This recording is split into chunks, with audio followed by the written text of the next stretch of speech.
तो शिव के संग के रंग में आने से शिव जो है ना, ज्ञान का बीज डालता है ना। अहम बीज प्रदपिता, मैं ज्ञान का बीज बोने वाला पिता हूँ। तो इस षष्ठी रूपी रंगमंच पर जब आता है तो प्रकृति के संसर्ग संपर्क संबंध में आता है। क्या? प्रकृति के दो रूप, एक आत्मभाव वाली प्रकृति और एक शरीर जड़ प्रकृति। प्रजापिता में प्रवेश करता है ना, तो नाम क्या देता है? ब्रह्मा। पहला ब्रह्मा माने परम ब्रह्म। तो जो इस मनुष्य सृष्टि में परम पुरुष के लिए जो पहली पहली माता है, जिसके दो रूप बताए, गीता में भी बताया, परा प्रकृति और अपरा प्रकृति। परा प्रकृति माने परे ते परे स्टेज में रहने वाली, आत्म भाव वाली, और अपरा प्रकृति माने थोड़ी नीची किस्म की, थोड़ी नहीं, पूरा ही जड़त्वमयी, जड़ जड़े भी स्वभाव वाली, जैसे ज्ञान को पकड़ती ही नहीं। तो दोनों का समावेश आदम के शरीर में है। आदम, एडम, मूर्तिमान शंकर, उसमें वो आत्मा भाव वाली प्रकृति भी है और जड़त्वमयी देह की प्रकृति भी है। दोनों मिलते हैं तो कब मिलते हैं? दोनों तब मिलते हैं जब शिव आकर के परिचय देता है। क्या? आदम को क्या परिचय देता है? कि तुम देह नहीं हो। क्या? इस भौतिकवादी दुनिया में, भौतिकवादी धर्म पिताओं के बीच में रह करके तुमको जो संग का रंग उनका लग गया है, तो तुम अपन को पंचभूतों का संघात देह समझते हो। तुम देह नहीं हो। क्या? देह तो विनाशी है, जड़त्वमयी है। तुम तो चैतन्य आत्मा हो। है? बताता है ना?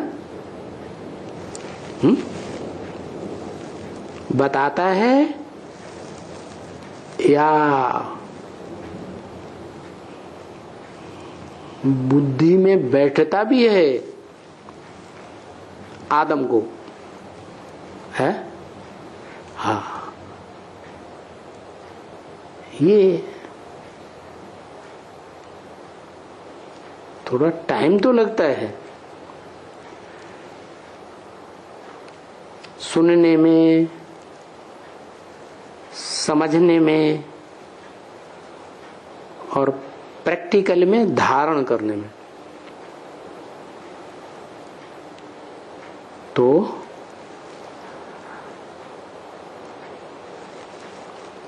वो आदम वाली आत्मा जो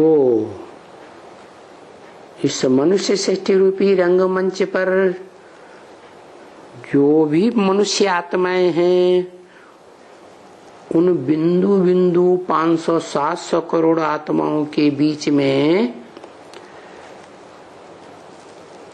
वो शिव ज्योति बिंदु बीज रूप बाप का पार्ट बजाता है। तो बाप को तो पहले चाहिए क्या? माता। तो जिस पुरुष तन में प्रवेश करता है उसका नाम क्या रखा? ब्रह्मा, पहला ब्रह्मा। जैसे दादा लेखराज में प्रवेश किया तो नाम रखा ब्रह्मा। लेकिन वो तो बाद वाला ब्रह्म है। इससे पहले ही ब्राह्मणों की दुनिया में ओम मंडली का संगठन था। ओम मंडली नाम की ब्राह्मणों की दुनिया थी आदि वाली। तो उसमें कोई पीयू नाम का था जिसके द्वारा वही जो देवी देवता सनातन धर्म का मूल ग्रंथ है, मूल शास्त्र है, श्रीमद् भगवत गीता। दुनिया में एक ही शास्त्र है जिसका नाम है भगवान का गाया हुआ गीत ज्ञान का। बाकी दुनिया में कोई शास्त्र नहीं है, न कुरान, न धम्मपद, न बाइबल, कोई भी धर्म शास्त्र नहीं जो भगवान के द्वारा गाया हुआ बोला हुआ हो। तो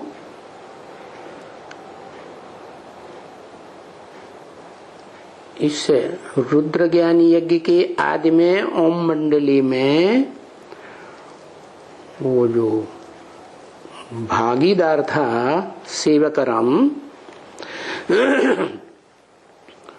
उसमें प्रवेश करके जो गीता के ऊपर खास भारतवासियों की आस्था रही और दुनिया में भी उसका प्रभाव ज्यादा रहा। सबसे ज्यादा अनुवाद कौन से शास्त्र का हुआ? गीता का। अनेक भाषाओं में अनेक धर्मावलंबियों ने प्रिंट कराया। तो वो ही गीता मनुष्यों की बनाई हुई जो सबसे पहला शास्त्र बना था और अव्वल नंबर शास्त्र, अव्वल नंबर धर्म कहते हैं ना। अल्लाह अव्वल दीन, दीन माने धर्म। अल्लाह ने जो अव्वल नंबर धर्म स्थापन किया था उसका धर्म शास्त्र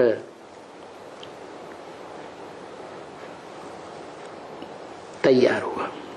माना भगवान इस सृष्टि पर आते हैं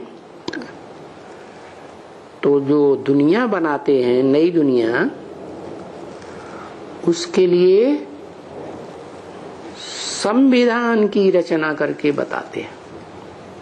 ईश्वरीय संविधान, उसका नाम क्या है? श्रीमद् भगवत गीता। तो उस गीता के क्लैरिफिकेशन श्लोकों के ओम मंडली में दिए जाते थे। जो बोला है ब्रह्म वाक्य कि मैं शास्त्रों का सार सुनाता हूं। क्या इसका मतलब? जो सार सार की बातें हैं वो बताता हूं। बाकी तो मनुष्य गुरुओं ने ढेर सारी शास्त्रों में मिक्सचरिटी कर दी। क्या सबसे पहले शास्त्र बनाने वाले कौन थे? वो ऋषि मुनि, दाढ़ी मूछ वाले भिखारी मनुष्य, जो 2500 वर्ष पहले दूसरे धर्मों के धर्म पिताएं आए तो उनके संसर्ग संपर्क में संबंध में आकर के भिखारी बन गए। तो उन्होंने मिक्सचरिटी की भिखारी बुद्धि से। तो वो मिक्सचरिटी की बातें मैं नहीं सुनाता हूं शास्त्रों से। उनमें जो अव्वल नंबर शास्त्र है, स्वयं भगवान ने बोला है, बरबली सुनाया। जैसे और धर्म पिताएं आते हैं ना इस सृष्टि पर, तो बरबली सुनाते हैं या शास्त्र लिखते हैं। कोई बाइबल, कोई कुरान, कोई धम्मपद या सिखों का वो ग्रंथ, गुरु ग्रंथ साहब, क्या उनके धर्म पिताओं ने लिखा था? नहीं। उन्होंने तो मुख से बोला, उनके फॉलोअर्स ने बाद में लिखा।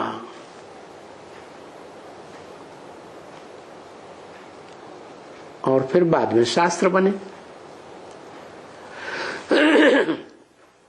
तो ऐसे ही सुप्रीम गॉड फादर शिव जब इस सृष्टि पर आते हैं तो जो ब्राह्मणों की पहली पहली दुनिया तैयार होती है ओम मंडली नाम की। ओम मंडली माने आ ऊ मा। आ माने ब्रह्मा, ऊ माने विष्णु, मा माने महेश। ये तीन मूर्तियां जहां मौजूद होती हैं इस सृष्टि रूपी रंगमंच पर, वो तीन आत्माएं सृष्टि के आदिकाल की देवता। तो उनके बीच में आकर के प्रवेश करता है। मैं जब आता हूं, क्या बोला ब्रह्म वाक्य, मैं जब आता हूं तो तीन मूर्तियों के साथ आता हूं, अकेला नहीं आता हूं।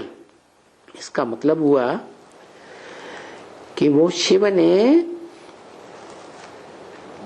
जिस त्रिनेत्री में प्रवेश किया तीसरे नेत्र के रूप में, वो तीसरा नेत्र सदा शिव कहा जाता है। उसके द्वारा जो दुनिया का मुख्य और पुराने से पुराना धर्म ग्रंथ है श्रीमद् भगवत गीता, उसमें सार स्वरूप जो श्लोक हैं और उनके जो सार रूप अर्थ हैं वो बताए। तो वो परम ब्रह्म जिसे नाम दिया वो क्या हो गई, गीता माता। अब उसे गीता माता नाम कह दो, चाहे दुनिया की बड़े से बड़ी माता नाम कह दो, पार्वती कह दो। हाँ, ये इशारा दे दिया कि तुम सब बच्चे पार्वतियां हो, माने तुम सब आत्मा बिंदु बिंदु मनुष्य सृष्टि के जो भी मनुष्य आत्माएं हैं, जब तक संपूर्ण पुरुषार्थी रूप में स्मृति के आधार पर ज्योति बिंदु में नहीं टिकेंगे, तब तक मैं इस तमो प्रधान दुनिया से, तमो प्रधान तन से, बंधन से छूटने वाला नहीं हूं। मैं पार नहीं लगूंगा। क्या कहा, माने शिव भी ब्रह्म वाक्य बोलते हैं ना, मुझे पति तन में आना पड़ता है, पति दुनिया में आना पड़ता है माने मजबूरी है, मजबूरी से छूटना चाहता है। तो बताया